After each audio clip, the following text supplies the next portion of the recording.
আজকে দেখব তিনটি একঘাত বিশিষ্ট সমীকরণের সলিউশন কিভাবে ক্যালকুলেটরের মাধ্যমে করা যায় এবং এর মাধ্যমে কিভাবে আমরা x y z এর ভ্যালু বের করে নিতে পারি এবং দেখব ক্রেমার্স রুল থেকে যে আমরা x y z এর ভ্যালু বের করে নিয়েছি তা কতটুকু যুক্তিযুক্ত। তাই চলুন শুরু করা যাক। প্রথমত আমার ক্যালকুলেটর আমি দেখিয়ে দিচ্ছি। মোড ইকুয়েশনে গেলাম। মোড থেকে আমাদের দেখা যাচ্ছে এখানে সব কিছুরই মোড দেওয়া আছে।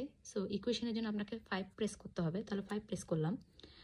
আমাদের সলিউশনের আমাদের এখানে ইকুয়েশন তিনটি x y z, so that means an x plus bn y is equal to cn means এটা দুইটা ভেরিয়েবলের জন্য an x plus bn y plus cn z is equal to dn, এটার ভেরিয়েবল হলো 3, দ্যাট মিন্স তিনটা ভেরিয়েবলের জন্য এখানে আপনাকে 2 প্রেস করতে হবে এবং আরেকটা জিনিস মাথায় রাখতে হবে, কনস্ট্যান্ট থাকবে রাইট সাইডে, দ্যাট মিন্স আপনার কনস্ট্যান্ট রাইট সাইডে হতে হবে। সো আমি এখানে 2 প্রেস করলাম। এখন আমি ভ্যালুগুলো বসিয়ে দিব।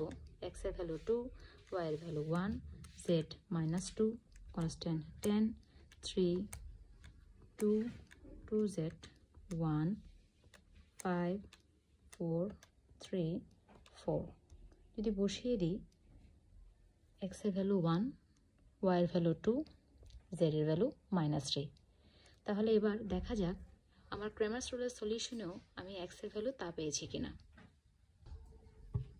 ক্রেমার্স রুলের মাধ্যমে সলিউশন করলেও x এর ভ্যালু সেম আসবে 1, y এর ভ্যালু 2, z এর ভ্যালু -3।